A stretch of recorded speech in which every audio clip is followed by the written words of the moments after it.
Binatikos ni Senator Amy Marcos ang umano'y garapalang panghingialam ng ehekutibo hindi lamang sa lehislatura kundi maging sa hudikatura. Ayon sa senadora, hindi dapat pinakikialaman ng mga proseso ng Senado kabilang ang mga investigasyon at usapin sa pamumuno ng institusyon. Giit niya mahalagang manatiling buo ang independensya ng bawat sangay ng pamahalaan at mahigpit na pairalin ang saligang batas.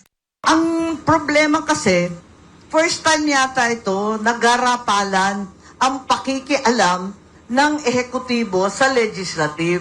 Ano nangyari dito? Pinapakialaman kung sino-sino, pati yung justice, pinapakialaman rin at sinisita pag hindi gusto yung hatol. Nagiging labo-labo na ito Hindi pwede yung ganyan. Kailangan respetuhin natin yung saligang batas kung hindi kandidato ng ehekutibo ang nanalo bilang Senate President, ditiisin natin, makisama tayo, ganyan talaga. Sa Pandesal Forum sa Quezon City, iginit ni Marcos na may mga opisyal ng gobyerno at ilang personalidad na umano'y konektado sa palasyo na nakikialam at nakikisawsaw sa mga usapin sa Senado, kabilang ang pagbabago sa liderato ng institusyon. Binalikan din niya ang nakaraang halalan sa Senado kung saan anya ay tinanggap nila ang resulta kahit hindi nila sinuportahan si dating Senate President Tito Soto. Maraming nakikiusap, hindi lang senador, hindi lang kapwa-senador, maraming opisyal sa gobyerno nakikialam. Marami pang kung sino-sino na mga nakaupo sa palasyo na nakikisuyo. Talagang marami. Sa mga nakalipas na linggo, naging sentro ng atensyon ng Senado kasunod ng pagpapalit ng Senate President at mga haka-hakang kudita sa loob ng institusyon. Samantala, muling iginiit ni Senator Amy Marcos na dapat mapanagot ang mga umano'y utak sa likod ng flood control anomalies. Ayon sa senadora, inip na ang taong bayan dahil halos mag-iisang taon na, ngunit wala pa ring malinaw na resulta ng investigasyon kung sino ang pangunahing nasa likod nito. Kailan ba ito nag-umpisa? Tagal na Parang higit pa sa baby 9 months na, mag-iisang taon na, inip na yung mga tao na parang nakalusot ang mga salarin. Wag naman ganito kasi puros na lang mga junior officials ng DPWH, mga kontratista, mga kung sino-sino, na kung tutuusin, pinag-utusan lang daw silang lahat. Sino nag-utos? Yun ang kailangan talagang tumbukin. Ayon kay Marcos, labis na nakakalito kung bakit napupunta sa iba't ibang direksyon ang investigasyon. Sa halip na matukoy ang tunay na mga responsable sa anomalya, ay napupunta ang usapin sa lungsod ng Davao at maging sa mga senador na idinadawit sa kontrobersya. Ang layo-layo Yung flood control, kung saan-saan na nakita, nakakalito Kung bakit nauuwi sa kung saan-saan. Git ng senadora, dapat sundan ang ebidensya kahit sino pa ang madawit sa investigasyon. Pursigihin natin kung sino man abutan yan, kung kamag-anak ko, pinsan buo ko, kapatid ko, pamangkin ko, sorry na lang, wala tayong magawa. Talagang sundan yung ebidensya. Sinagot din ng senadora ang umano'y paninisi na Senate majority ang naging dahilan umano ng pagkawala ng dangal ng Senado. Git ni Marcos, sa mga naganap na kaguluhan sa Senado ay bunga lamang ng mas malalim na problema, ang hindi matapos-tapos na issue sa flood control na lumala pa sa usapin ng charter change at term extension. Parati kaming sinisisi na ibinaon daw namin ang dangal ng Senado. Ang totoo, nawala ang dangal ng Senado nung pinagtatakpan yung mga mastermind ng flood control, nung hininto yung plea ribbon. Doon talaga nabaon yung dangal ng Senado. Aminin natin, itong mga takbuhan, sigawan, alitan, bardagulan, sabihin natin, hindi naman yan Yan na lang ang offshoot ng ugat ng problema na hindi matuloy-tuloy yung flood control. Pagkatapos, lumala pa from flood control, naging tsa-tsa pa at term extension. Binatikos ni Senator Amy Marcos ang umano'y garapalang panghingialam ng ehekutibo hindi lamang sa lehislatura kundi maging sa hudikatura. Ayon sa senadora, hindi dapat pinakikialaman ng mga proseso ng Senado kabilang ang mga investigasyon at usapin sa pamumuno ng institusyon. Giit niya mahalagang manatiling buo ang independensya ng bawat sangay ng pamahalaan at mahigpit na pairalin ang saligang batas.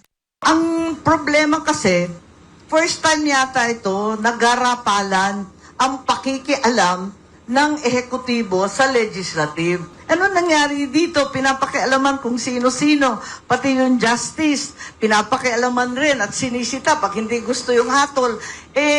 nagiging labo-labo na ito eh. Hindi pwede yung ganyan. Kailangan respetuhin natin yung saligang batas. Kung hindi kandidato ng ehekutibo ang nanalo bilang Senate President, ditiisin natin, makisama tayo, ganyan talaga. Sa Pandesal Forum sa Quezon City, iginit ni Marcos na may mga opisyal ng gobyerno at ilang personalidad na umano'y konektado sa palasyo na nakikialam at nakikisawsaw sa mga usapin sa Senado, kabilang ang pagbabago sa liderato ng institusyon. Binalikan din niya ang nakaraang halalan sa Senado kung saan anya ay tinanggap nila ang resulta kahit hindi nila sinuportahan si dating Senate President Tito Soto. Maraming nakikiusap, hindi lang senador, hindi lang kapwa senador, maraming opisyal sa gobyerno nakikialam. Marami pang kung sino-sino na mga nakaupo sa palasyo na nakikisuyo. Talagang marami. Sa mga nakalipas na linggo, naging sentro ng atensyon ng Senado kasunod ng pagpapalit ng Senate President at mga haka-hakang kudita sa loob ng institusyon. Samantala, muling iginiit ni Senator Amy Marcos na dapat mapanagot ang mga umano'y utak sa likod ng flood control anomalies. Ayon sa Senadora, inip na ang taong bayan dahil halos mag-iisang taon na, ngunit wala pa ring malinaw na resulta ng investigasyon kung sino ang pangunahing nasa likod nito. Kailan ba ito nag-umpisa? Tagal na eh. Parang higit pa sa baby eh. 9 months na, mag-iisang taon na, inip na yung mga tao na parang nakalusot ang mga salarin. Wag naman ganito kasi puros na lang mga junior officials ng DPWH, mga kontratista, mga kung sino-sino, na kung tutuusin, pinag-utusan lang daw silang lahat. Sino nag-utos? Yun ang kailangan talagang tumbukin. Kung Ayon kay Marcos, labis na nakakalito kung bakit napupunta sa iba't ibang direksyon ang investigasyon. Sa halip na matukoy ang tunay na mga responsable sa anomalya, ay napupunta ang usapin sa lungsod ng Davao at maging sa mga senador na idinadawit sa kontrobersya. ang layo-layo eh. Yung flood control, kung saan-saan na nakita, nakakalito eh. Kung bakit nauuwi sa kung saan-saan.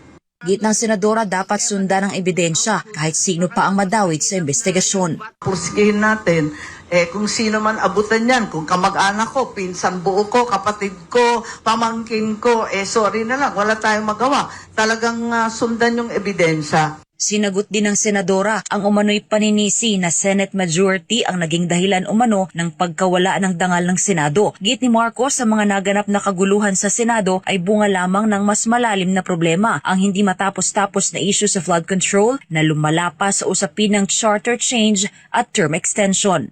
Parati kaming sinisisi na ibinaon daw namin ang dangal ng Senado.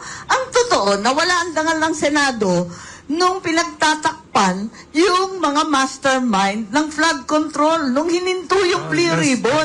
Doon talaga nabaon yung dangal ng Senado. Aminin natin, itong mga takbuhan, sigawan, alitan, bardagulan, sabihin natin, hindi naman yan eh. Yan na lang ang offshoot ng ugat ng problema na hindi matuloy-tuloy yung flood control. Pagkatapos, lumala pa from flood control, naging tsa-tsa pa at term extension.